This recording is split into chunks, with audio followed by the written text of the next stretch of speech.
Hello and welcome to today's webcast as we continue to bring you exclusive interviews and dynamic content amidst these unprecedented times.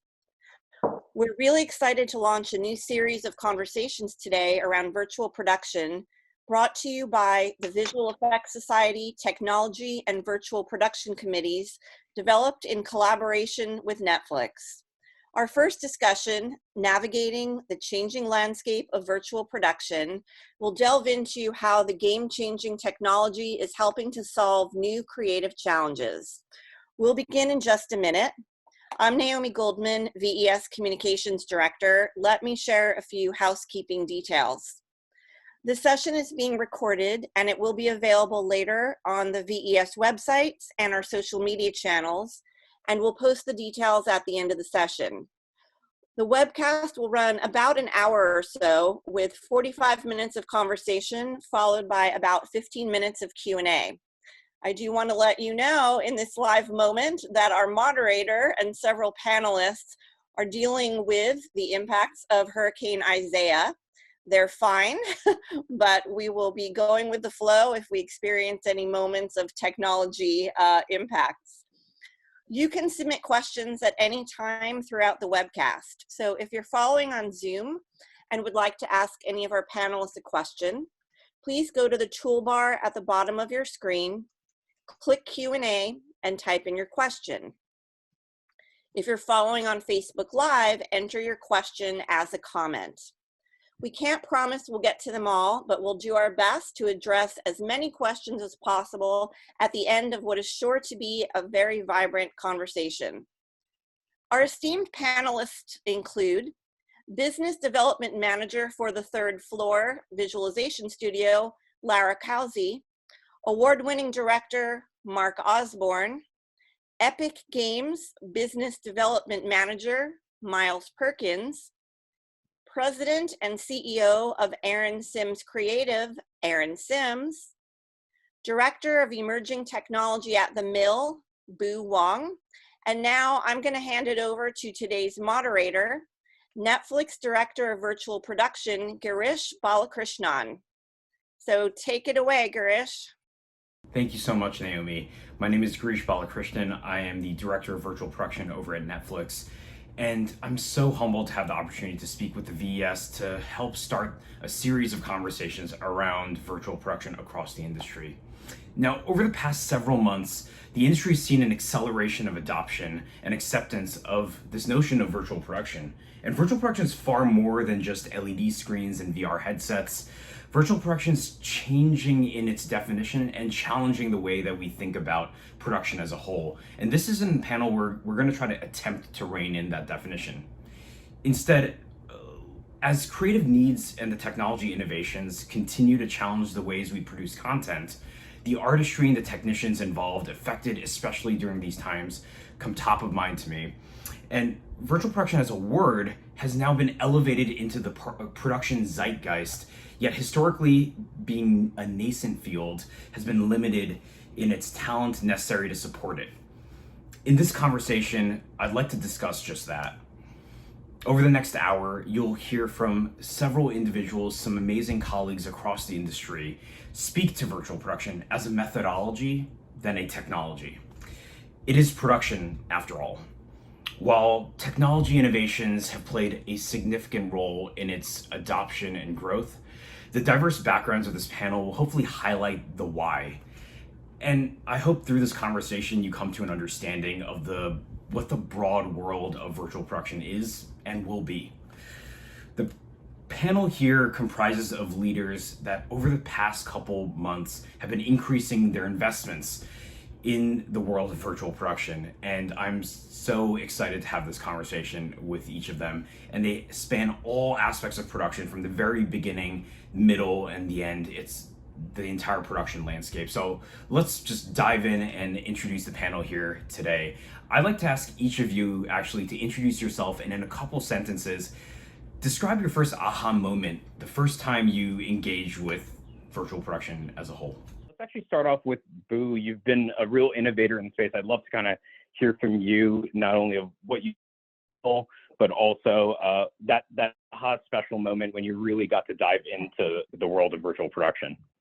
All right, sounds good. Yeah, so I'm Boo, and I head up virtual production, interactive, XR, and experiential for the Mill. And for those of you not that familiar with the Mill, we have a 30-year legacy in VFX across film and commercial production. And for us, technology has always been hand in glove with our creative approach to how we do our work. It's whether we have gone from making virtual, from digital crowds to stadiums to fur effects to special character rigs, all of that, technology has always driven a lot of what the Mill has made. And so, when we're approaching this new area of virtual production, there's like no, we kind of just fell right in step with that. And I think that for me, like the penny drop moment was probably about 5 or 6 years ago. And we were, probably 12 hours out or less approaching a shoot, whatever, 6 a.m. call probably, or earlier. And, I'm like basically sitting there making yet another cardboard cutout that would stand in for what would be a CG character once we were done in post. And, making this thing so as we all know, so that, in Video Village, our creatives and our clients can look and see this is the scale of the character and it's going to get pushed in on a stick across the frame. And while I was doing this, we also had projects in-house where we were using augmented reality for interactive purposes. And it was literally then when I was just like, wait a minute, like we're seeing this through a video SDI feed anyway.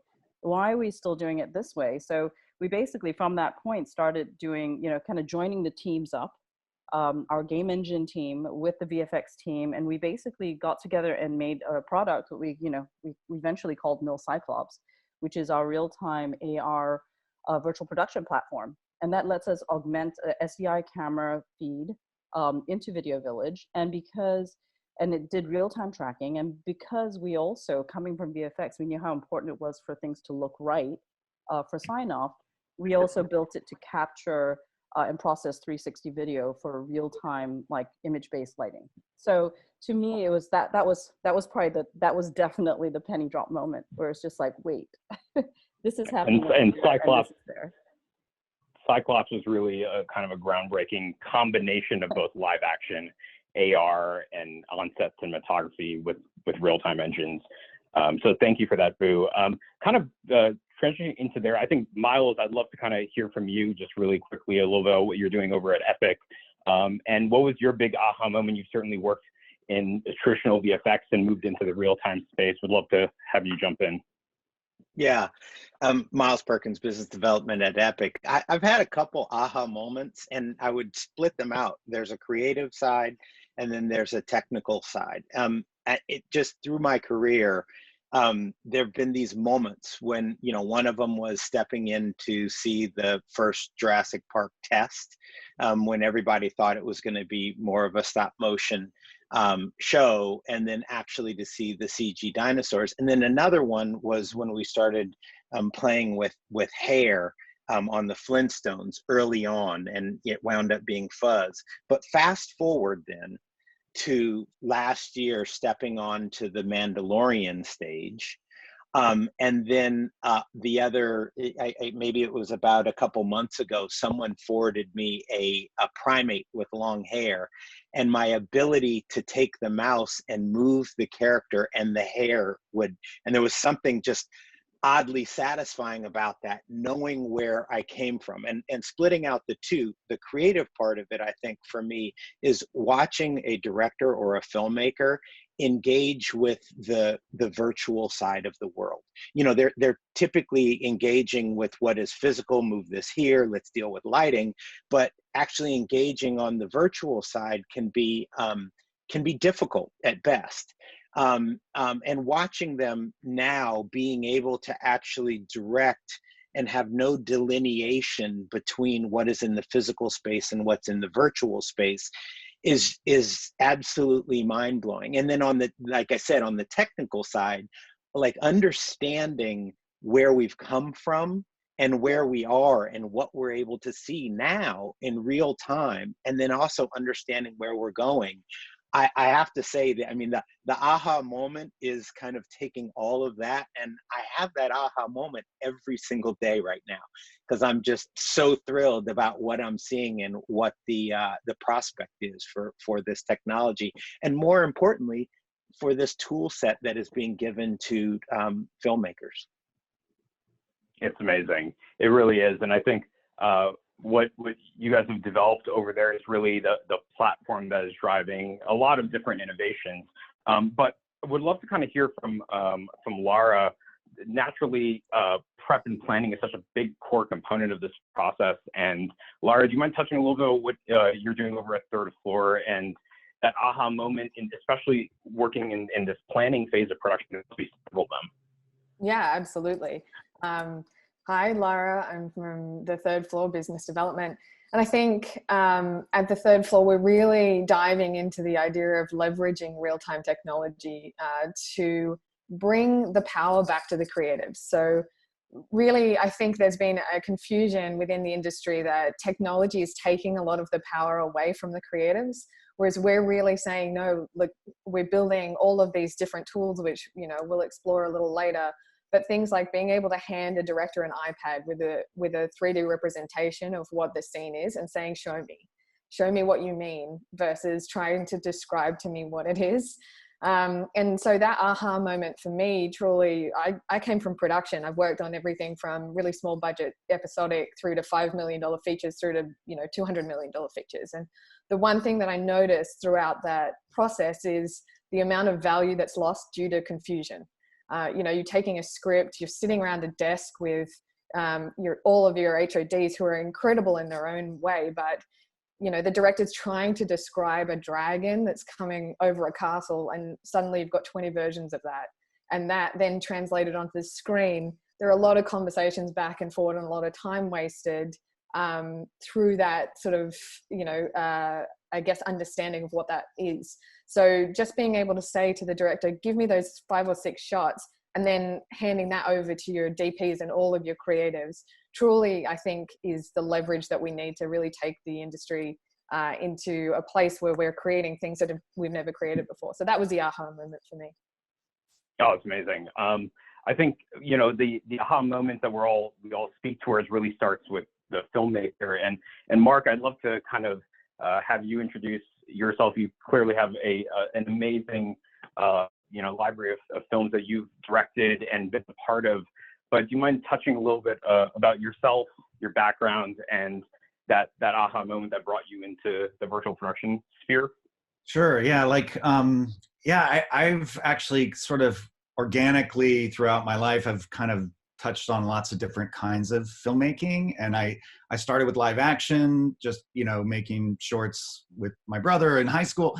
Then I started exploring animation. I fell in love with stop motion. Then I worked in CG animation.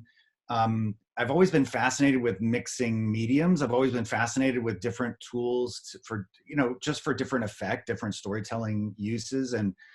And so I think I've always just been, there's the aha moments are like fast and furious at this point, you know, and there's so many. But I think when it comes to like your question in particular about what we're talking about today, there were 3 that I would highlight. And one was when I saw the behind the scenes of how Jungle Book was done.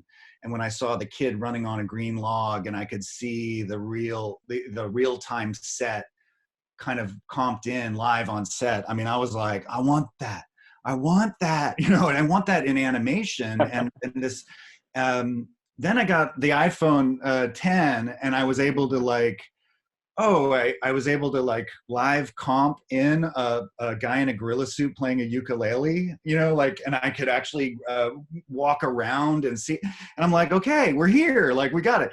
And so I've actually been endeavoring to try to apply some of that to animation and CG animation in particular. So the third aha moment for me was when I was in a live, like real-time environment with interactive lighting, interactive effects, and it was an environment that was actually a scan of a physical set, and we had keyframed animation there as well. So I was able to see all these elements, and I was able to move around freely, and that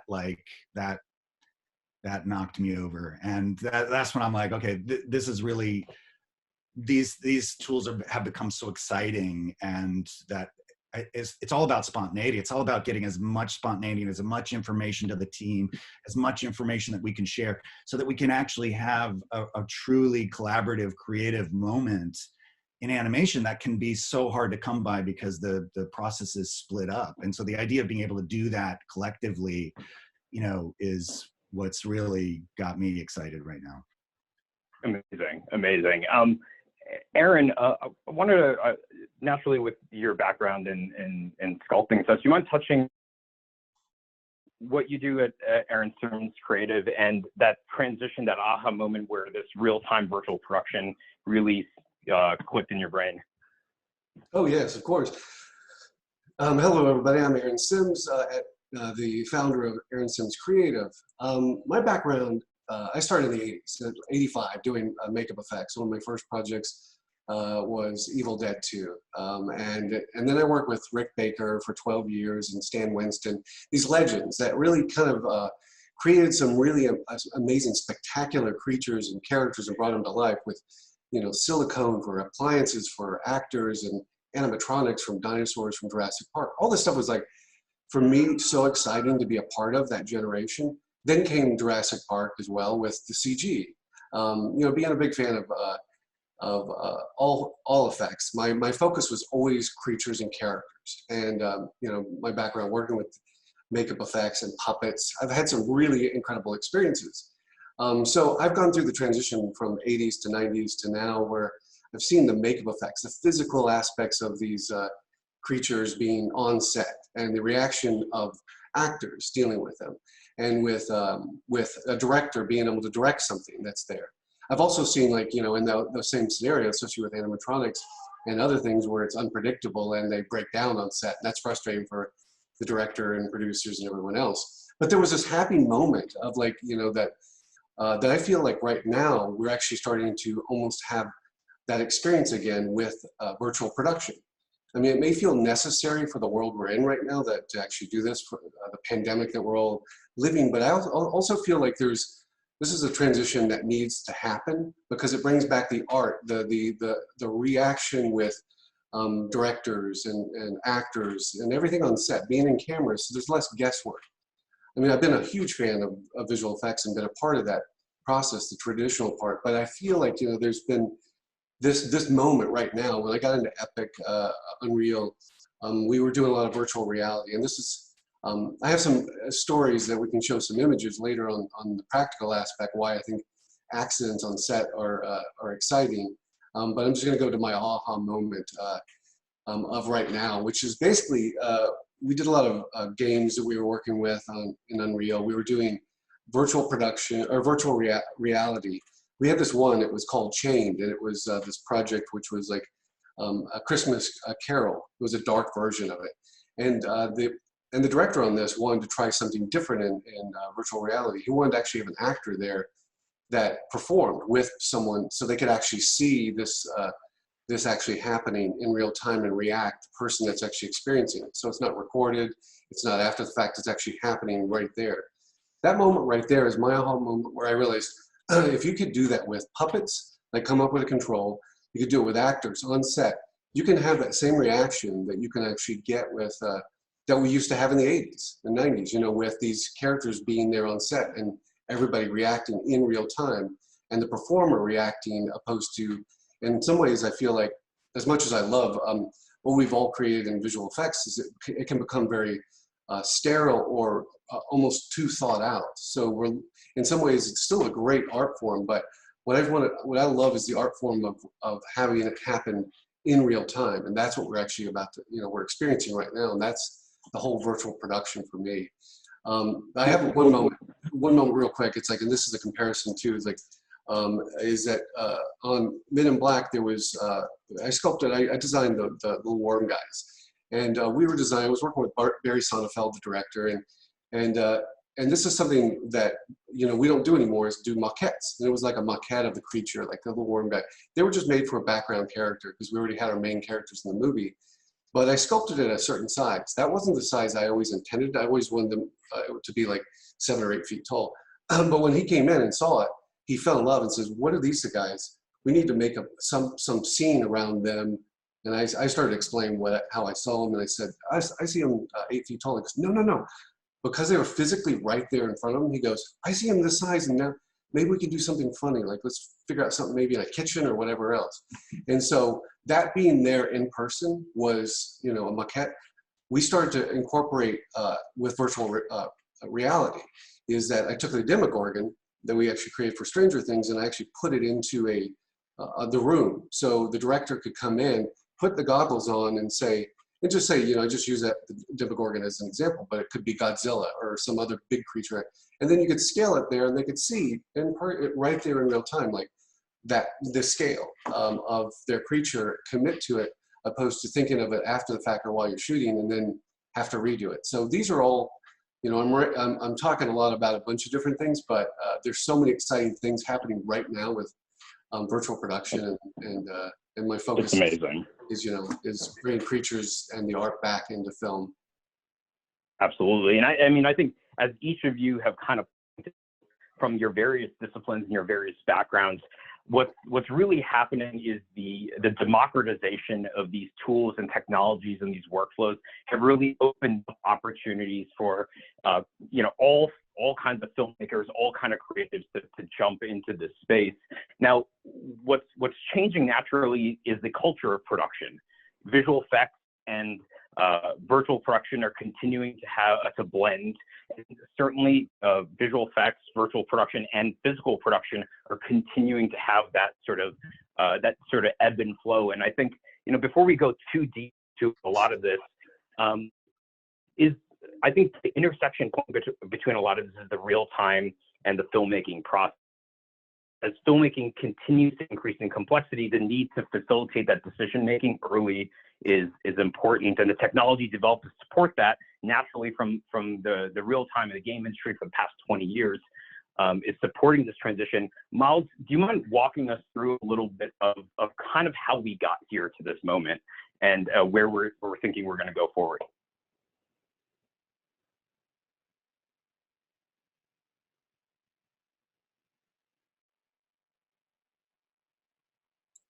Miles, I think you're muted.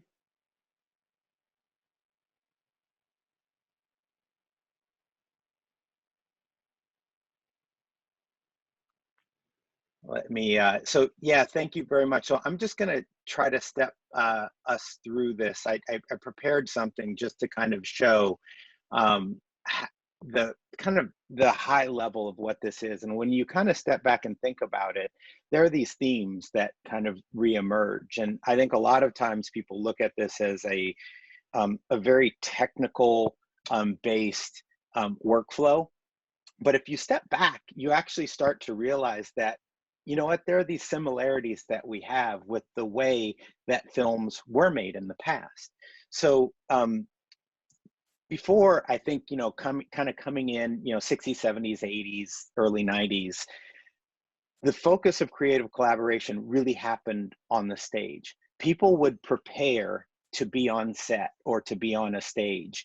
And maybe you might do some visual effects, but again, that was generally going to be in camera. And so again, you have all of the departments working together, and there's this real flow that happens between them.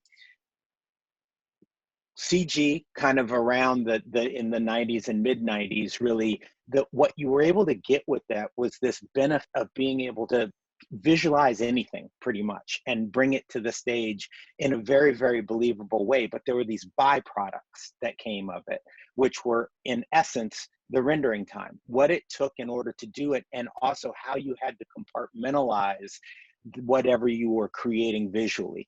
And that was a very, I think, difficult thing, not only in communicating with one another of what the intent was, but also in execution. how you make sure that you line up each one of these elements to ultimately get the final product. The other thing is it started breaking things into shots, where it was very clear shot, shot, shot, or frame, frame, frame. And you're dealing with things in that kind of minutia. So I think what those byproducts that we had from this started to really almost have been defining the way we make film, which actually kind of doesn't make sense if you really start to kind of step back. We really should be in a more fluid kind of environment where we are just basically able to work together and immediately have that immediacy both in the physical space and the virtual space. And I mean, granted, all of these tools that we've seen have been around. You know, when we talk about previs, when we talk about tech viz, all of these things have been around for a long time. But I think the big difference right now is that we're able to, with regard to time, put them in the same space as what is physical. So we're really overlapping what is virtual with what is physical, and you can affect both the same. And as a matter of fact, you can affect what is virtual in a way that you couldn't even do in the physical space. You know, when you start dealing with complete environments and being able to move the sun to golden hour and be able to shoot that way for the duration of a day. So I think fundamentally, if you really start to think about, you know, again, taking a step back, what we're doing is we're going back to the 80s. We're really going back to when you would have people and filmmakers exploring shots, not laying out, okay, hey, I'm going to draw this on a piece of paper. I think, Laura, you kind of said where there's this abstract kind of way of communicating. No, you know, one of the things that I've been saying recently is there's nothing to it but to do it. Like, it was the same way, you know, where Aaron, you're talking about creating something and that spontaneity of something that happens on the set, or in that moment, or, you know, it's like, it's jazz. It's the ability for multiple people to come together and iterate on little things and really have inspiration, I think, from the small things that you're seeing and building on top until you have something that is really incredibly special. I still acknowledge that, you know, creativity, there's a creative process. And for some people, that process takes a little longer than others. But I think what we're seeing now with the ability to, in a 60th of a second, render something that's photorealistic, you know, you're really able to explore those in what I call a filmic way, as opposed to something where you're dealing with the physics of it or the computer science of it. So when I kind of look at things here, you start to see that you're really shifting things into the front, where I always argue that really previs is the start of production.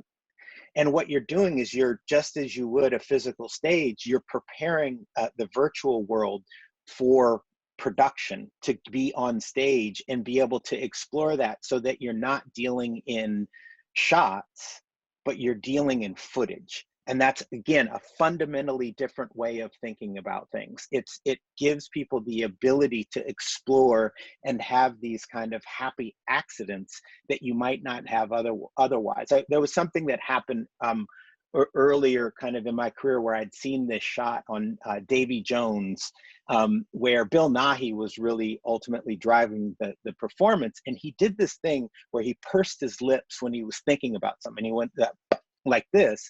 Now, it was funny in that moment because the animators copied that. And it was okay to copy it because it was being driven by an artist. But if someone had actually done that, I think that they would have received a really hard time from the visual effects supervisor and the director if it wasn't authored ultimately by the actor. And it brought this real specialness to it. And I think what I'm saying here is that we're getting back to that moment where, you know, we're playing jazz, where we're really in there and giving the creative control back to the department heads so that they can really interface with one another. The other thing, as everybody knows, from an Epic point of view, we are incredibly committed to bringing this real-time photo reel to film and television.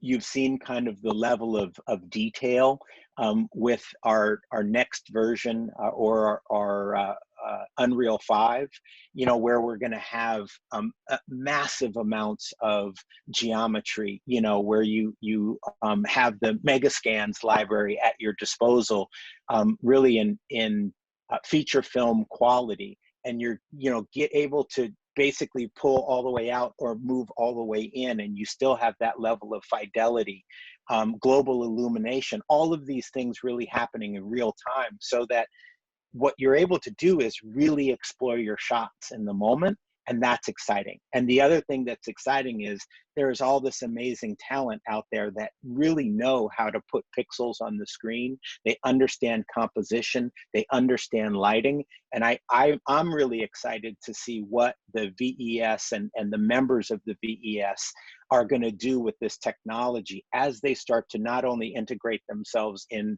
visual effects departments, but as they start to integrate themselves in every single department, and everybody is bringing something to the stage that is special and able to explore. So that is kind of the high level overview. And you know, I'm really excited about what we're seeing coming down the pipe and in the future. That's amazing. Thank you for that context. I think that overview really summates a little bit of this transition and how that the culture of all these departments are. Virtual production is going to be a fabric across all these different disciplines. But I think in all of this, it starts with the filmmaker. It starts with that creative experience. And Mark, you know, given your you know, background, especially in probably one of the most hands-on art forms, stop motion filmmaking, you know, as you move into what in virtual production to help kind of solve and free up that creative thought in this process. Yeah, I mean, so yeah, I learned to light, and I learned to build sets just by doing the jazz. I love the reference of like jazz of stop motion. I was building, I was lighting, I was shooting, I was like learning by doing. And that process of discovery has really kept alive the process of making animation to me, because, you know, animation can be so sectioned off and compartmentalized, and it can kind of kill the vitality of it, and it's always about trying to bring the spontaneity. So I would agree wholeheartedly, getting as much collaboration. I love those arrows on your diagram, Miles, getting as much collaboration and discussion in the stage when you're rough making the movie. I mean, the reason we storyboard movies in animation is because, you know, we want to rough make the movie as much as possible to learn about our characters, to learn about our story, to explore. And the fact that we can now rough make the movie in a real-time environment where we can make decisions about scale, we can make decisions about sets, we can make decisions about lighting, like it's the most exciting prospect to be able to invite all the departments in. Like, I always use the example of you know, imagine going to a great cinematographer and saying like, okay, hey, I want you to come and, you know, make an animated movie. So now you're going to set the camera for the entire movie, but you're not allowed to set any lights.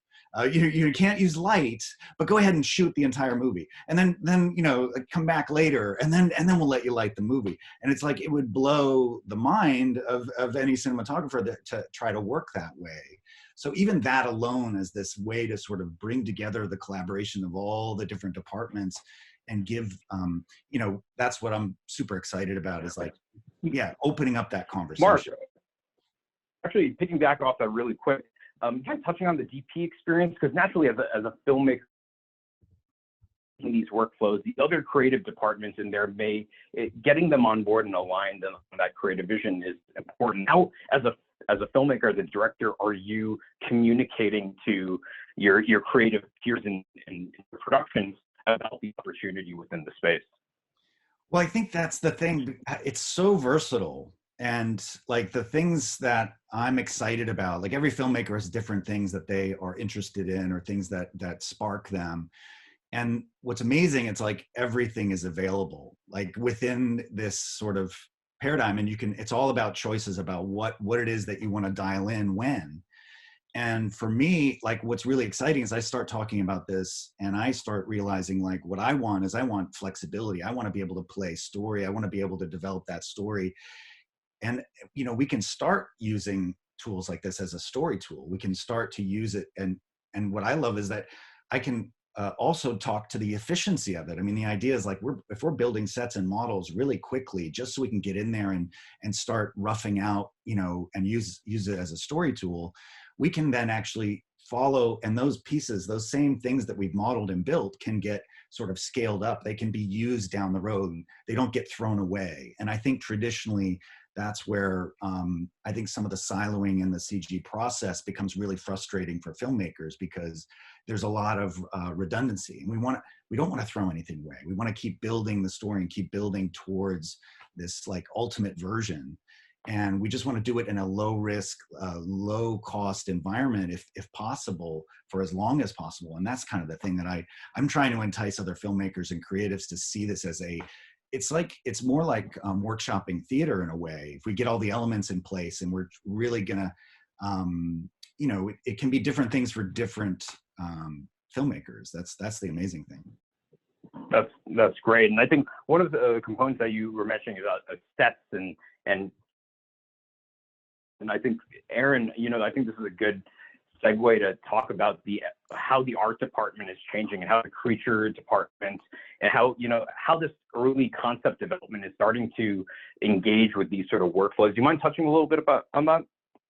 Yes, yeah, no, definitely. Yeah, I think there's some images too, so maybe you can kind of go through those and just to kind of walk through. So basically, put together this idea, like, you know, my background, you know, why I got into filmmaking and being part of this is that I want to bring back the art of you know, filmmaking. And a lot of things, the reason I think a lot of us are in this is not because it's you know, it's a difficult job. It's actually, we love it because of the passion that we all have. And how do we create that passion? Like King Kong, you know, this taps into what Miles was talking about, and also what Mark, you know, as far as like, you know, with the stop motion, is that there was this background of like, you know, creating real projections was one way of bringing your creatures and your characters into a scene that was, you know, so difficult. But you know, filmmakers were always thinking and using these tools.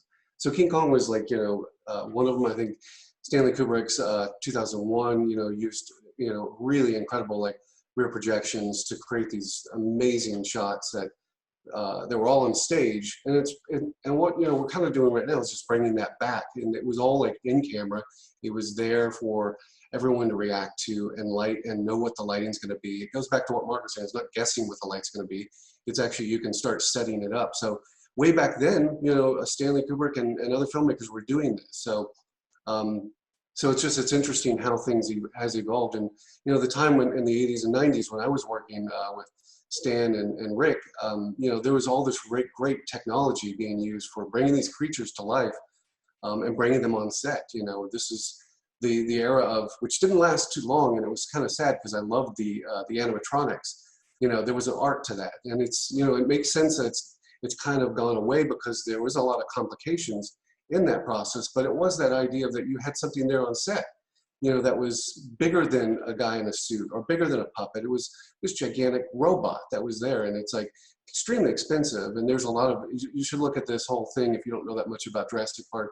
When the rain was hitting and it was messing up the animatronics, it was kind of you know, terrifying, but it also created some interesting shots that they probably wouldn't have planned for, you know, because it brought back that kind of like accidents, those accidents that happen on set that you go, you're frustrated, but you go, holy crap, that actually is cool, you know. And this one right here, Men in Black. So I worked on this. I helped, you know, create this little creature, and I helped puppeteer this on set. My job for this, and go back to this, was basically we had some puppeteers. It was really fun. Will Smith was great, and he actually had, you know, this whole thing for me was embarrassing at the time because I was the one that was controlling the vomit. And it was only supposed to like hit him on the face or the shoulder, but it went right into his mouth. And it was like one of those things that we didn't plan for. And I even apologized. I said, Will, please don't get mad. It's like, that was an accident. It just kind of lined up. And he goes, and he started laughing. He goes, I bet that's awesome. I bet that's going to make it in the movie. And those kind of things are difficult to plan for, you know, like as with CG, a lot of times you can think about it, but I think it's the same thing like what Miles was saying with, you know, the reaction. If an animator did that, they may not have been allowed to have that freedom. But if it's there on set, that accident happens, then everybody embraces it and they realize it was, you know, it's an art form. It's creating that. And it's the accidents. If we go back to, actually, there's a couple more before we advance to this. If you go back, but one more, yeah. So the worm guys, so I told you a little bit about the worm guys and how they came about this size.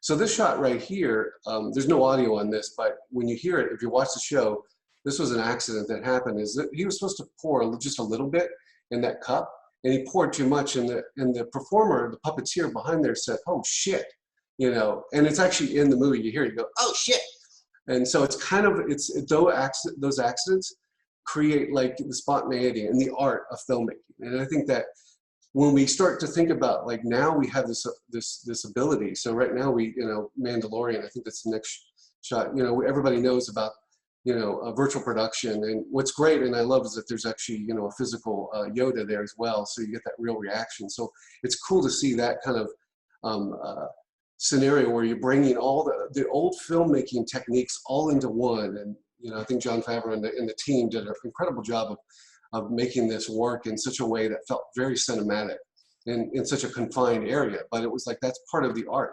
You know, you're going in there and you're being an artist, and you're using the lights that are being projected. It's not green screen, which you're having to do green spill, like clean up, or guess what the lighting's really gonna be, or the mood.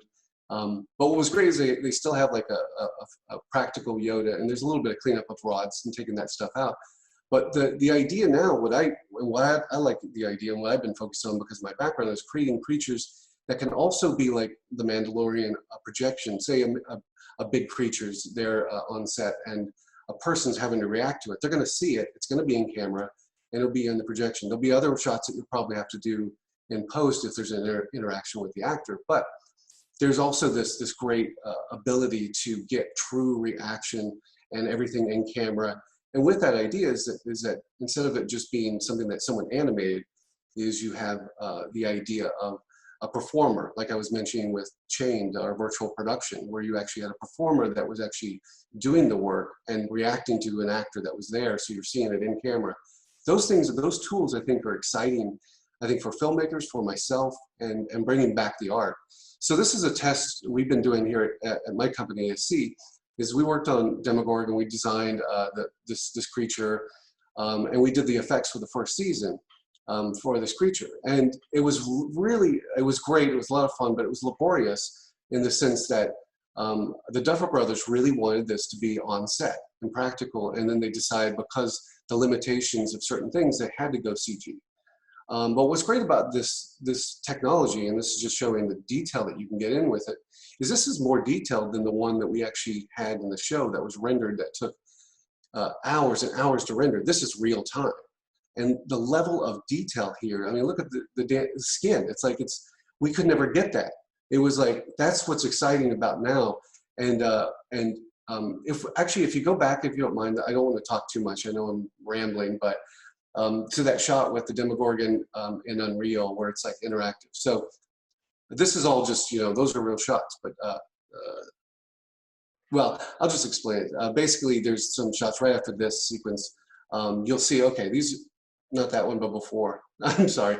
So this right here, the idea, imagine like you have an actor in a set, and you're able to move the camera around and change your character, the actor's performing in a mocap suit right off camera with the actors, and they can see it in real time and react. I think that's what's exciting about now, and I think these are the tools that we can get that, and we can also get this level of detail that takes so long to render traditionally, and now it's here in the camera at real time, at even more than real time, like 60 frames a second. So very exciting, but I think it's a really exciting times. So I think what we're seeing is that transformation, that evolution inside of the art department, even at the concept phase, to get something at a high enough fidelity to make some real creative decisions early in the process that can inform physical prosthetics, that can inform visual effects at the end, and being able to see it instead of just imagine it is truly amazing, and some of that work is super cool. it's great to see.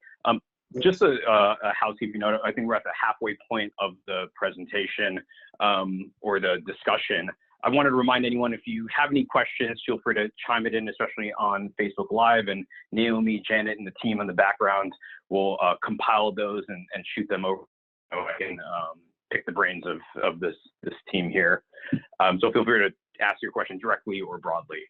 But I think, we've talked a little about the creative experience, the process, but let's talk a little bit about the team and the team that really supports the filmmakers on the back end. It's super clear that directors, production designers, art directors, creature folks, cinematographers, everyone in this space are really starting to need new ways of creative decision making. And one of the biggest challenges is trying to find the team that can really help touch all these different departments in brand new ways. It's not just visual effects companies, it is going to be artists across the board, across the production landscape. I wanted to maybe poke Boo and Lara's brain on, each of you work in companies that are investing really big in these ways, working not only with games companies, live events companies, but filmmakers of all different scales to really understand this. Boo, do you mind touching a little bit about the experience of technology innovation inside of the space and how these worlds between games and film and AR and VR are colliding? Yeah, absolutely. I mean, I think that, all the great examples that we've seen, it's like once you have a platform, game engine platform, real-time platforms that can connect all of these dots to go from pre to production to post and get rid of those, prefixes, the more amazing it is, and it's like the team members that, that are participating in this, everything from, from art directors all the way to, lighters and renderers, it's like a common trait that we're seeing, is to be problem solvers. It's the basically looking not only at the traditional set of tools that we used to have, but now, like, what are the new set of technologies and tools that we can put together, and the kind of the collaborative problem solving that is happening, and the conversations between these teams and these individuals is, in many ways, kind of unprecedented. Maybe because we were kind of lulled into oh, well, this is filmmaking and we've done it for a certain number of decades the same way.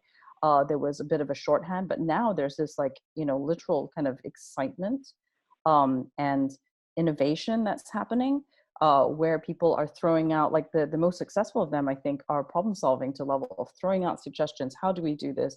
What have we tried? This other thing. And a lot of the solutions are actually coming from maybe not the expected spaces. You wouldn't necessarily think, for instance, that, somebody who does, normal, like a scene layout would really so much affect everything on the pre-production, or even this, when you're writing a script, what does it mean to plan these things out?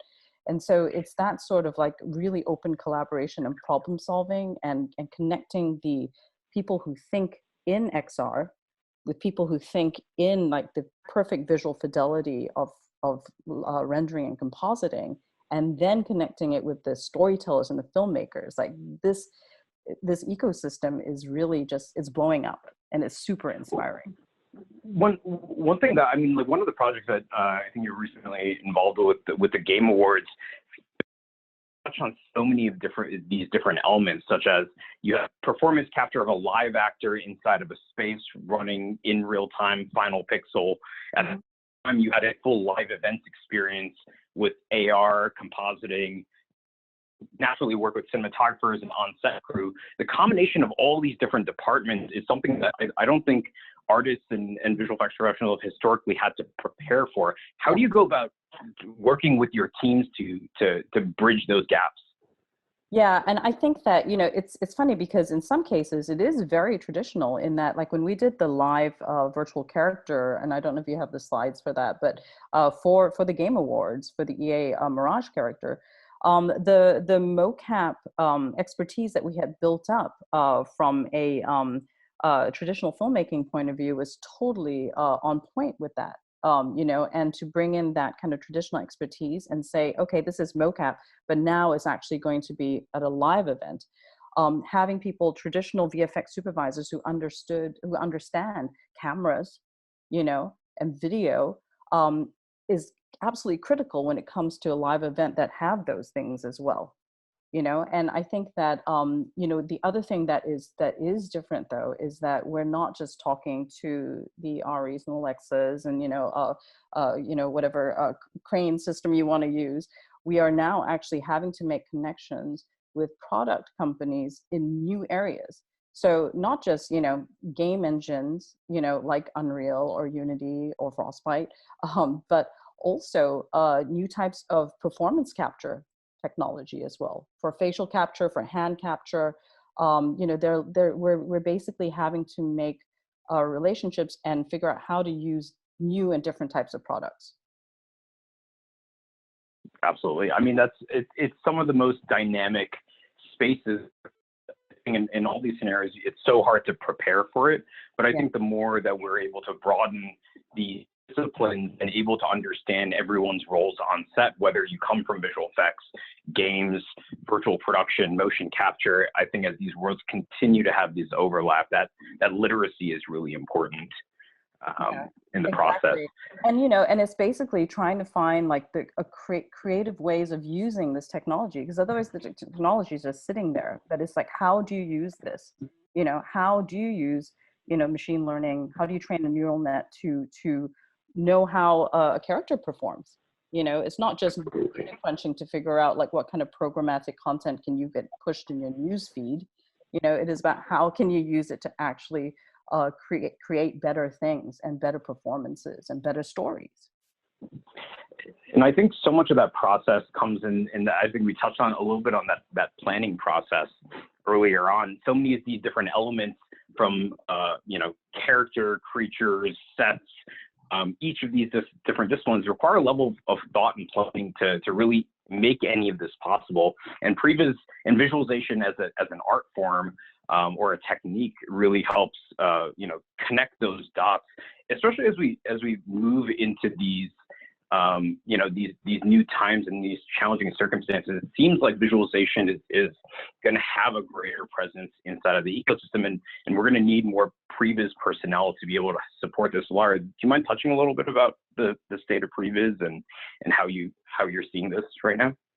Absolutely, yeah. I think, you know, COVID has had an impact on all of us. And I think as filmmakers across the board, everyone from the planners right at the top of the studios all the way filtering through, we've all started to have to rethink, okay, how can we do this in a different way? And that's kind of natural to a lot of filmmakers, you know, like we're used to, you know, having a location change on us at the last minute and having to sort of rearrange. So we're thinkers like that. But I think where previs really comes into play is that you can really use it as a sandbox. So we've got some really amazing team members, everyone from our supervisors through to our asset builders through to our, you know, our virtual production teams, trying to find ways of planning in advance. And I think it's really putting the focus back on now the producers and the entire creative teams coming back to think, okay, well, maybe we can't do this practically. We need to really think out how we're going to change the way we think about production.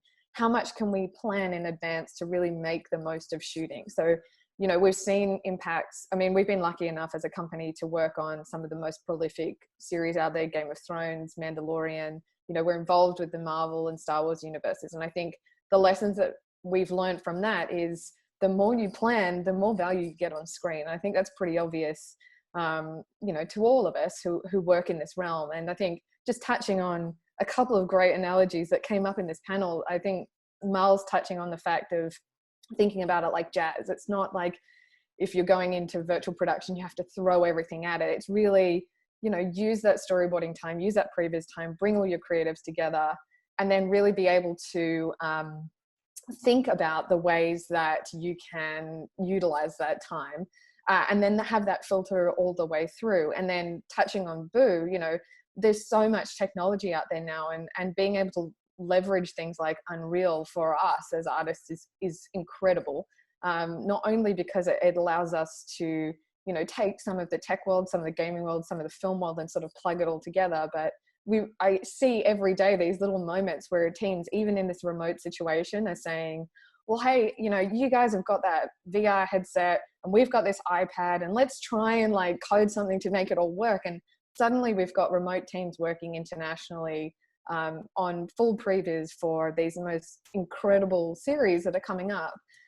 So I think that previs really is a starting point for those conversations, but not only just in sort of what we're seeing as a traditional planning for visual effects, but all the way through. And I'm going to use, so we worked on Gemini Man, and we used mocap to be able to capture the stunt viz and put it straight into previs, which not only sped up the previs process, but then we even had people like the gaffer coming in with the iPad, with the virtual cameras, working out, you know, things that we wouldn't even think about in the previous world that would have ramifications on them down the line. So I think it really is, like you said, it's sort of like the starting point for the planning process. And now we're starting to think about, you know, this planning so much more in advance, so that once you get to set, you're really efficient. That makes a lot of sense. As we look at, I think Mark was touching much earlier about, you know, how he was stepping through some of these physical sets. Naturally, you know, are you looking at location scouting in a brand new way in this light? Totally.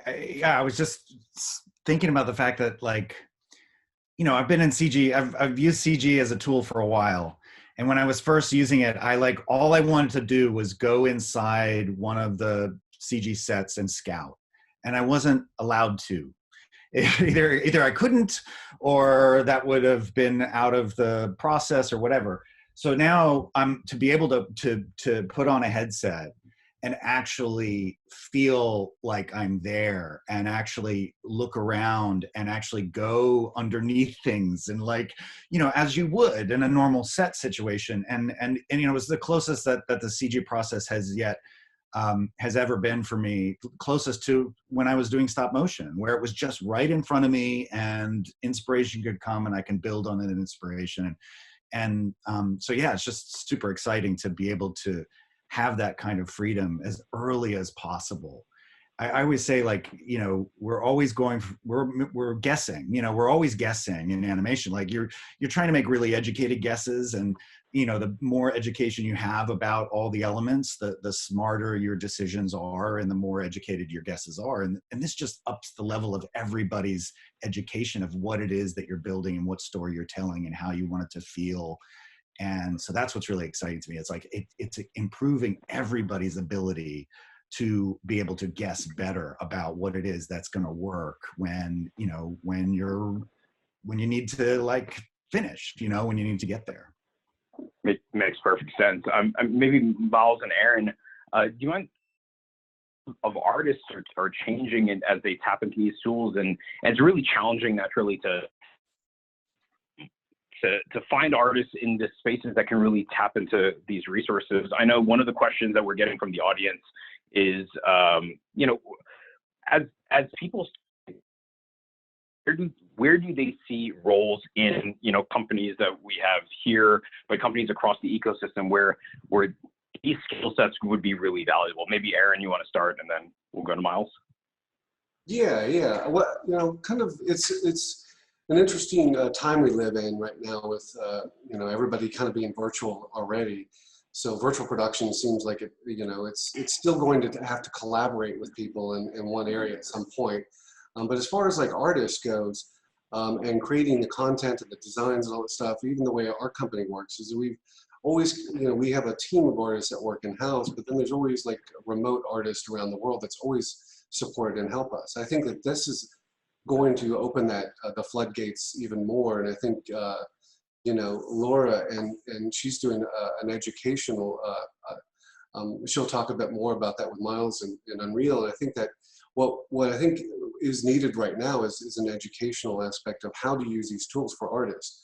And I think there's, you know, great, you know, there's going to be solutions coming up with Lara, and I think, you know, other resources that are going to be out there, and anything we can do as well, you know, to help inspire or educate, because that's part of it too, is people understanding what these tools are and the power they actually can have as an artist, and not throw away all the logic and work that they've learned over the years.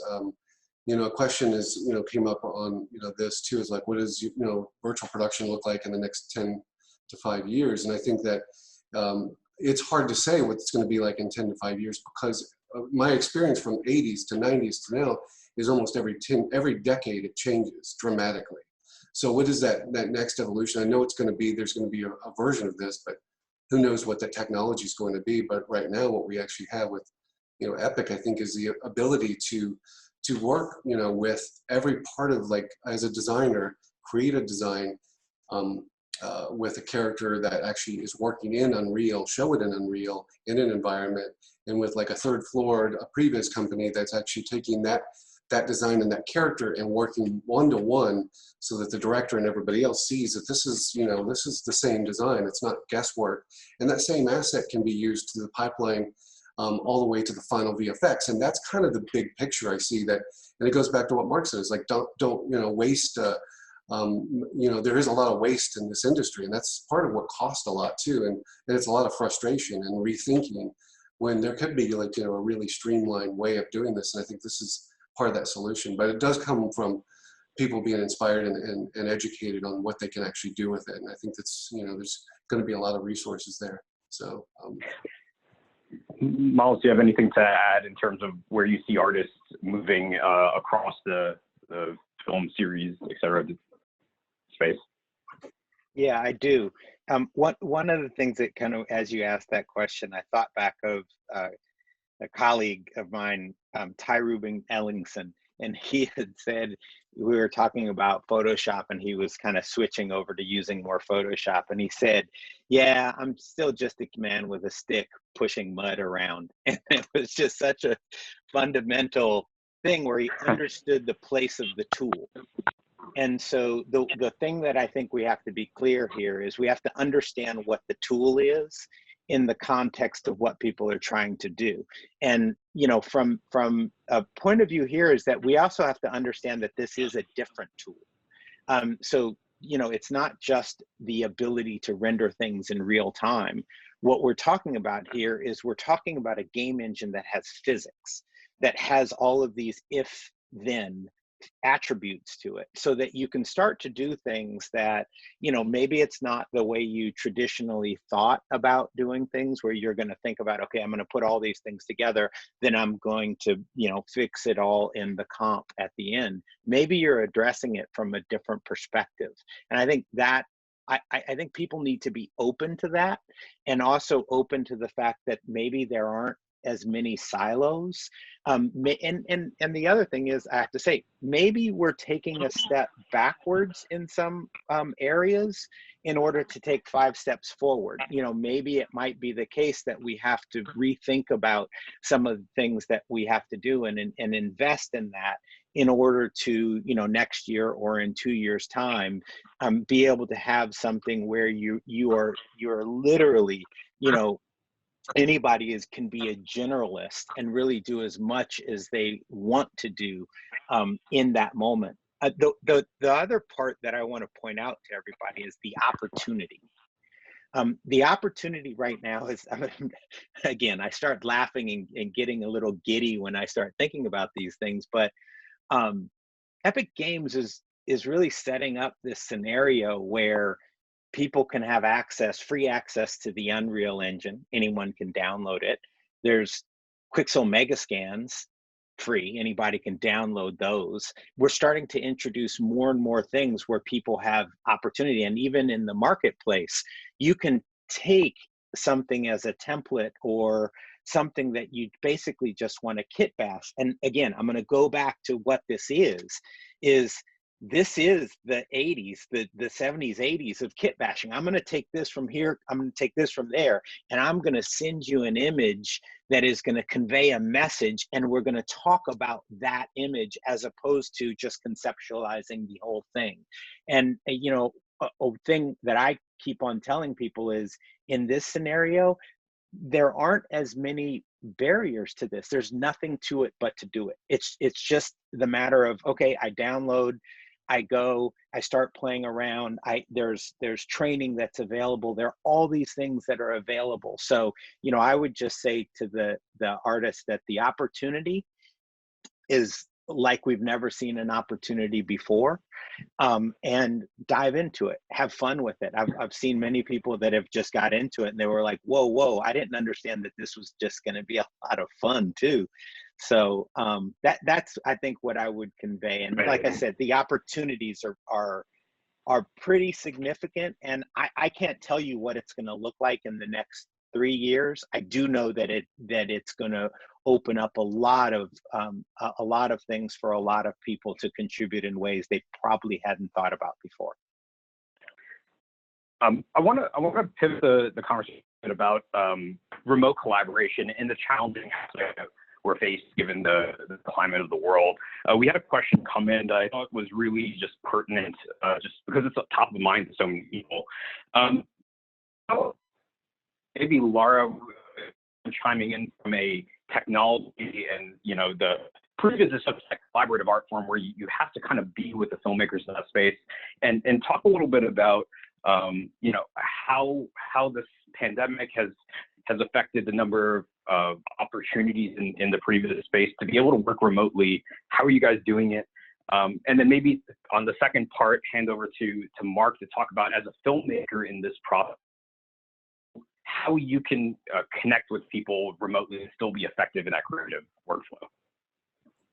Yeah, absolutely.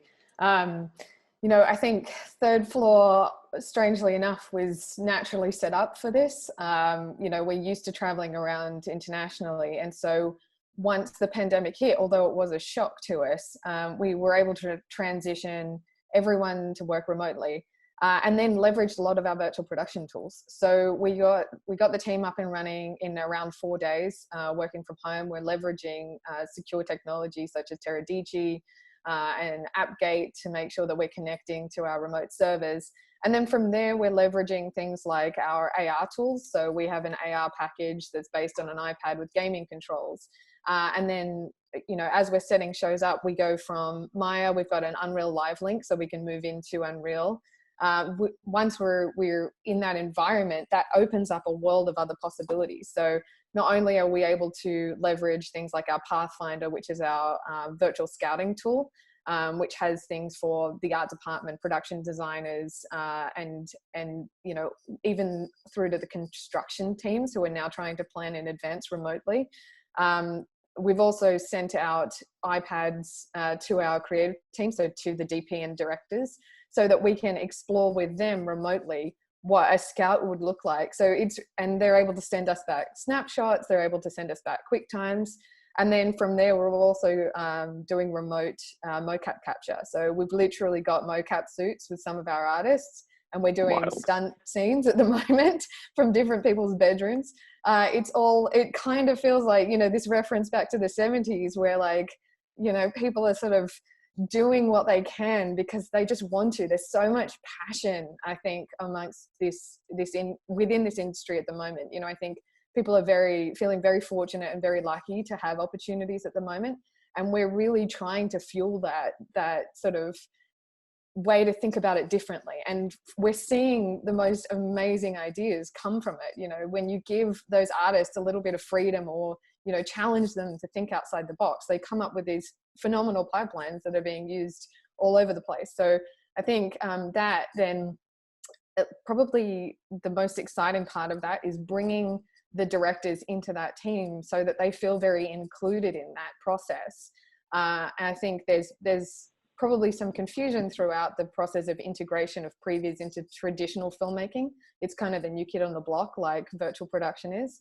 And so I think as directors are starting to say, oh, actually, this is mine. Like I can shape this, I can create this, and then hand it back to the teams to make it, more original, explore those happy accidents, as we like to say, but really prepare in advance, prepare for that exam, like we like to say before, so that once you get to set and you are actually working in that environment, all you're thinking about as a director is the actor and the performance and capturing that moment, because you've thought about all the 8 amazing other virtual, pieces that come together. So I think, Mark is such a great speaker here, because I think he's one of the directors that can really see the possibilities behind this. And we're getting a lot of leverage from, from great creative minds who are really seeing the possibility in this area. So yeah, Mark, we'd love to hear from you about your perspective on this. My power went out, by the way. No. Which is welcome to my world. Yeah, I know. I'm it's just crazy. It's crazy how, okay, so I used to animate like a puppet in stop motion. When I got into CG, I knew I wasn't going to be able to learn Maya well enough. So I just never even learned, and I've never learned Maya. I'm learning Unreal right now because I'm so excited about it, and just how you just described it, where it's like, it feels to me like it is, I want to learn it so that I could use it better, but also I want to inspire other filmmakers to be able to see just how much this can help the process. And as far as working virtually, like, we were already kind of setting up to work virtually. We were already on our show working with artists from all over the world, and so we were already sort of collaborating. And we were looking to build tools so that anyone could put on a headset no matter where they were, and we could all show up together in a virtual set environment, and we could all work creatively. And so it really just pushed us to lean into developing that even more. And, because we said, even who knows how long COVID's going to last, but why not make this as robust as possible so we can actually open up the way we can collaborate with people all over the world, and we don't have to actually localize all of our production and show up all together. And so we've actually pushed and made amazing discoveries along the way, because we started going like, well, what can all of our individual artists do from home, and how can we support that process? So instead of building a giant set and then planning on scanning that whole thing in, let's just build pieces, and maybe we build at different scales, and maybe we work in ways and we started working with different materials because people were working at home. We started exploring and having aha moments like 10 times a day about new things that we could do, because of the fact that we knew that we could actually understand sooner rather than later what will and won't work. And I think that's the key to it. It's like that visibility. It's amazing because you get people working where they're comfortable working, but sometimes even more effective than ever through these workflows. Boo, I wanted a poke question your way. Since you and the mill works so well integrated with not only technology makers but pipelines and PITs and on-set crews and such. In the landscape that you're seeing, are you seeing new industries pop in to start asking questions that maybe 5-10 years ago you wouldn't have seen, whether it's like the advertising space, immersive spaces? Are you seeing new folks step into the ecosystem in ways that you may have not anticipated before? Yeah, I mean, absolutely. Everything from, like suddenly now everybody's talking about like just like cloud services. It's like, well, that was not on set really a few years ago or even a year ago, but now suddenly like that's a whole conversation. Or just on the obvious thing about the virtual set, like, instead of like green screen being the answer for everything, or having to fly entire crew to some offsite location, it's like we're now talking about booking things like in the town that you are all actually situated in. So it's absolutely changed so much. Like, technology, has really, the conversations that have really accelerated the kind of the entire ecosystem is changing. Like, I kind of like the question that you asked is like, it's so encompassing. I'm sure that like there's so many of you guys, like, I saw like Lara and Miles just smiling like as soon as I mentioned like cloud services. It's just like it really is turning everything on its head. And like even the things that we consider kind of traditional, that we're going to do like a normal way, no, it's like there are all these new technologies that are popping up, and everything from video to audio to motion capture to post, you know, or to pre-production and previs is changing everything. Like it's, yeah. Well, I mean, I maybe a follow up to that is we ask questions about how to get your feet professionally. Like from what you're saying, the opportunities actually exist beyond just the visual effect companies. There's opportunities in these other markets. Maybe you or Miles maybe want to. Yeah, I mean, I'll say one more thing about this, which is, you know, that that, for instance, like, you know, I know a recent USC graduate who is an art director, and all of a sudden, you know, like especially in the situation that you are right now, you would think that her career prospects are a little bit dim. She's coming straight out of school, but she's found herself on a virtual production, a virtual set production. You know, she's designing things now that are going to be for virtual sets. You know, this is opening more opportunities, you know, and she's going to do awesome.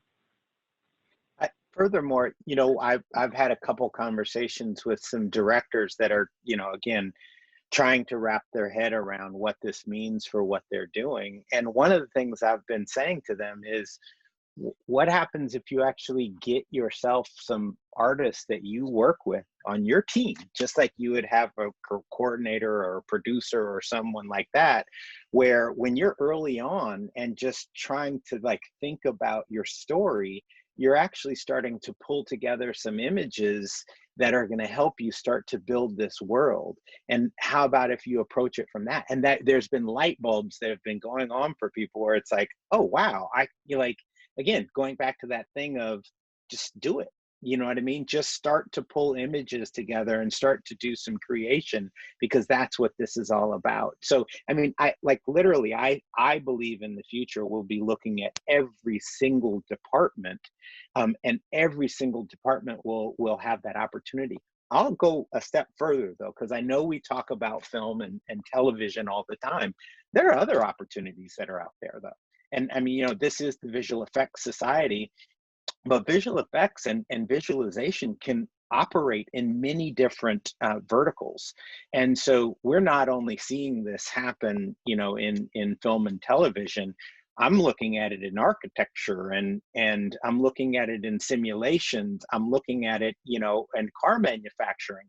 I'm looking at the relationship between advertising and product design. I mean, there are all of these different things that are opening up, and now I'm going to go a step further to say that what we're dealing with right now is visualization in general. How do you communicate through visualization? I think everybody who's on this Zoom call and participating knows how to communicate through images. There are a lot of people that know how to communicate through words, but now we're starting to come to a new era where people are communicating through images. And in that lies many, many opportunities. Yeah, and I think, you know, to just add to that real quick, is like this is not only changing, it's not only a step change in how we make work, but it also is a step change in the type of work that we're making. You know, like you look at, you know, Bandersnatch was like kind of out there as like one example of it, but when you think about content that can truly be interactive or truly be personalized to you, just want to point out one thing where we use, you know, we worked with EA to work on a set of trailers using their Frostbite engine, so straight out of the game. We made almost 200 versions of their trailer in less than 3 weeks. Just keep that number in the back of your head: 200,000 short films in less than 3 weeks, rendered start to finish. And the only way to do that was to basically leverage the fact that we're cross media.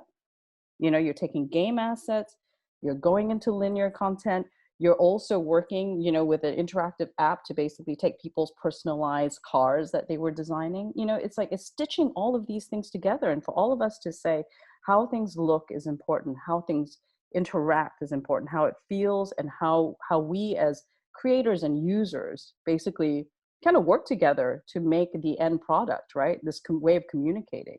Like, it's super inspiring. And like right now, like it's just opening up.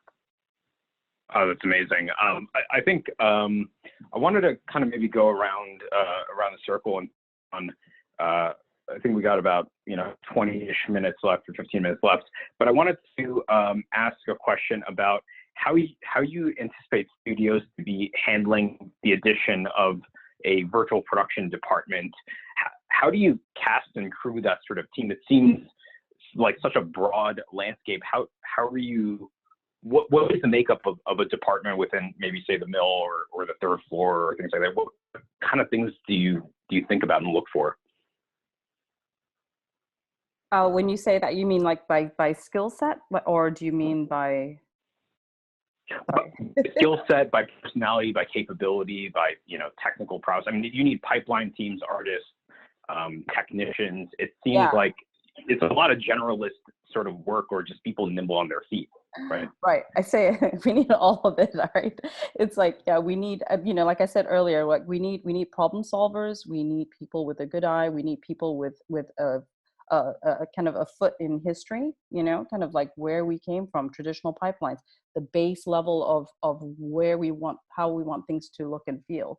But then we also need people from the future who are concerned about the technology and the tools and getting that together. So, from a skill set point of view, there's needs for, to bring people from the VFX, from CG, rigging, modeling, lighting, and all the on-set, DOPs as well, to bring them along. And then coming from the other side, we're looking for developers all the time, because you need to kind of stitch these things together, and find custom ways to use these tools in a lot of times in ways that are not kind of out of the box. And sorry, go ahead, Lara. No, I'm nodding, yes, developers, yes. No, from our point of view, very much like touching on what Boo was saying, we need people who are, on the ground. We need developers, we need engine TDs, technical artists, people who do understand, the basics of Unreal, if not, very, very well. And we've got a couple of those, but I think there's two kind of conversations happening with this at the moment. One, that COVID this time has allowed us as an industry to step back, take a breath, and really think about what this process means. And also, now that we're stepping back into it, approaching a producer who's been producing for 40 years in this industry and telling them that they need a developer and a technical artist and all these other people is a little bit scary at first. But I think if we can really articulate why they're needed, a couple of our previous supervisors are really pushing using this technology. And I think there's a misconception behind, Unreal being leveraged just to create really nice previs. It's not true. Like with The Mandalorian, we were able to create the end-to-end previs, and we got through an incredible amount because of the speed. We're building in larger scenes. We're able to go in and that traditional pipeline where you've got artists working on single shots is kind of dead, because we have this expectation of really highbrow content. And so where TV scripts were previously sent out sort of 2 weeks before shoot, producers are having to say, well, no, we can't do that anymore. We have to think about it kind of like merging TV and film together. So, we are working to help, I guess, get that message through and work with the VFX producers and studios to sort of think differently about that. But then, touching on the idea about leveraging visualization as a whole into different verticals, I think it is requiring things like UI UX design, things that we weren't necessarily used to, and people who can now start plugging things together, like how are we going to approach the question about clouds or 5G, or how are we leveraging these tools and bringing these technologies together to have that conversation about methodology. Makes a lot of sense. Aaron, actually, do you want to touch a little bit from your space? What are you looking at ASC as you kind of bolt your real and your virtual production, opportunities? Yeah. I think everybody's made some really good points, and I think that part of what this goes way back, kind of like a methodology too. Again, we keep talking about bringing back the 70s and the 80s and all that stuff, and I think that there is a mentality, I think that which I think created.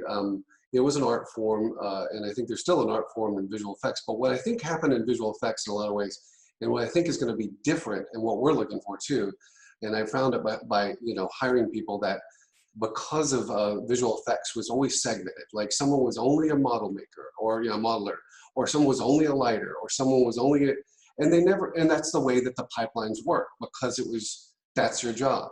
I think what Unreal and real time, what I've noticed and what I'm looking for, and what I do myself is be a generalist in a way, a generalist with an expertise, and a generalist that actually has a really good eye. An eye is part of what this is that this software, this ability to create something in real time is amazing. But if you don't know what that end result is, then you're not going to go anywhere. You're going to spin your wheels. There's obviously going to be technicians and people and specialty and building pipelines for us. But the artistry of it, what we're looking for, and this is across the board from a designer that can take a design and not just finish it in Photoshop or ZBrush or something like that, but take it into Unreal, light it, put it in a scene, will help that whole process go through. And that's what I've been training my guys to do. And that's what I do. And I think that what I feel is, and that's what was amazing about when we did makeup effects, a sculptor knew how to mold make, he knew how to puppeteer, he knew how to do all this stuff. And that was the thing, it helped the process be like from the beginning to the end result. And that's really what we're looking for, is people that can really in a lot of ways is have, train, there's a lot of education out there about composition, for film, or, or lighting or any of that stuff. But I think it's important when you're creating a creature or a character or a world, you understand all those fundamentals and you have the idea of what you're trying to achieve, and not just that, hey, I made this look cool or it looks real. Is it usable? So what we've really been looking for, and what I think everybody is, and it's going to change the dynamics, is getting out of the mindset of just specialist for everything, because it really, I think it's going to broaden it. It'll also make it more entertaining for people. People will feel more engaged. They'll feel like more artists, like they're more, I'm not just a modeler that gives it to somebody else. I'm a modeler that actually took it all the way through, because I understand what that end result needs to be. So those are the things we're looking for. And that's, I think, what Unreal and virtual production is going to be kind of the future of, is bringing back those, and in a weird way, I know it's a strange word, but a generalist, with an eye. Makes a lot of sense. I got to maybe turn off this last question, maybe to Mark, if you're open to it. Actually, I'd love, Mark, if so much of what we do in the virtual production landscape from each of the folks out here is come up with creative solutions to solve your unique challenges. Do you mind throwing a challenge our way, or posing a question to the team here about things that you're looking forward to, or you're looking at, that we should all be thinking about as we continue to navigate this landscape? Well, yeah, I mean, actually, just to echo what Aaron was just saying, I mean, generalists, I always look for a generalist. I always look for filmmakers. When I'm trying to build a team, no matter what, I always want to treat everybody like a filmmaker. I want the process to be as creative as possible. I want everyone to be involved in that process of telling the story of making a film. And so I tend to probably as a fault, treat everybody like we're all filmmakers in this process. And I think it also goes back to the nature of what Miles was saying about Unreal Engine. I mean, right now, a lot of people on our team are learning the engine so that they can be a part of that, all those conversations that are going to be happening as we try to figure out the right way to use this. So, I mean, to me, I think it's the biggest problem to solve right now is how can we truly embrace this as an environment that is going to create efficiencies and productivity like we've never seen before. Because I think it is a little scary to think about hiring additional people at the front end, but it's going to save so much in the back end. And I'm really confident in that we're going to create efficiencies about how we're going to be able to pull off what we're all trying to do in the early stages, because we can build on those steps and we can, again, not throw anything away. Nothing's redundant. And I think that to me is really exciting. So I think it's about looking at this as an opportunity to perfect sort of a set of tools, or a set of approaches, or a set of processes that allow us to be creative and know that that's going to create the best possible outcome. And so I think it's like finding inventive ways to support that process, looking for efficiency, looking for ways to make this productive. And again, I think it is about asking everybody to think like a filmmaker in the process. that was such a great, well put way, because I think so much of it is we are constantly challenged by creative, and I think what drives this industry forward, these creative challenges, whether it is a global pandemic or it is something that is so intimate that is a production, each of these spaces offer new opportunities. And kind of reining it back to the very beginning of what we were talking about at the very head is it's so challenging to understand the what is virtual production. But I think what everyone here has done a really amazing job is really explaining the why. And I think through understanding the why, we can kind of figure out what is virtual production is through this. And it's clearly very diverse, very but clearly it needs a lot of training. And maybe just to kind of close this out, I know, Lara, you have some efforts going on with the VES that you may want to talk about. Yeah, thanks, Girish. We're really excited. So we partnered with Epic, Halon, and the VES to bring together a program for artists who have been furloughed during the pandemic. And it's for VES members, and it's training in Unreal for visualization. So we pulled the minds together from all the different teams and utilized the platforms that Unreal has and really shaped a program. So it's a 4-week program that you can apply for through the VES membership. There's a portal link that you should have got through your email blast. But it's a 4-week program. It's going to be guided through by some amazing Unreal experts. And it's just a great opportunity for people to be able to train during this time and really upskill and learn a little bit more about it. So there's, like Miles said, there's some amazing free programs available through Unreal for people to train and use this time to really learn a little bit more about it. But this program is specifically built for visualization artists, and we're really excited to bring it to the industry because I think it's just such an amazing time to step back and learn something different. So hopefully it'll help us all out.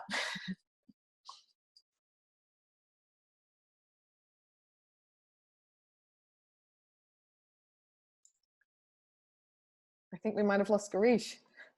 Hello. Hello, can you hear me? Hey, yes, no, thank you for that. Sorry, I muted myself. Thank you so much, Lara. I think that's an amazing opportunity. I think education is probably the most foundational element. Clearly, from each of our spaces, we need so much more talent in this space to really see this opportunity through. I wanted to touch on anything on the.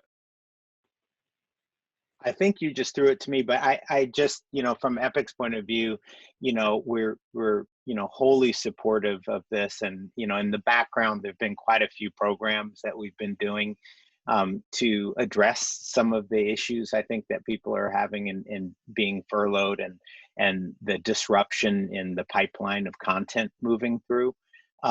So, we're really committed in that area to do that. And, I would say for those that, are looking for other opportunities, there is a wealth of video tutorials. There are classes. We're going to be continuing to work with our training department to, really meet the demand, which is pretty significant, of some people wanting to do more and more training. So, and that's even working with some of the folks that you see that are here, on this call and other facilities to work with them for training. So we're just, thrilled to be a part of the community and really ultimately to be pushed by the community to do bigger and better things. Amazing. And I think just kind of close out, first of all, thank each and every one of you. Sorry I couldn't visually be there in person. Hopefully it looked great. But I think what I'm so appreciative of from a Netflix perspective is seeing the broadening of the industry, and each of you have really helped me and everyone in the audience see that it's far more than just tentpole titles and big budget features and series titles. It really is an opportunity for everyone, and so I'm really appreciative. Miles, Boo, Aaron, Lara, Mark, for your time and really helping us broaden that understanding of virtual production. I think to kind of wrap it up, I'm gonna, if the recording of this webcast is gonna be up on the VES website and on social media channels. So stay tuned. I'm gonna watch it because I'm not physically watching it, so I cannot wait to see it myself. But I'm gonna hand it back over to Naomi to wrap us up. Thank you all so much. Appreciate it. Thank you. Thank you. Thank you. Yeah, I'll also lend our thanks from the Visual Effects Society for this great kickoff to our virtual production series, developed in partnership with our friends at Netflix. And as Girish mentioned, we will be having the replay up on the VES website and across our social media channels. We're throwing those handles up on the screen right now. So we just want everyone to stay well and stay creatively working, and we look forward to our next webcast. Stay tuned for information on that soon. So thanks everybody, and take good care. We'll talk to you soon.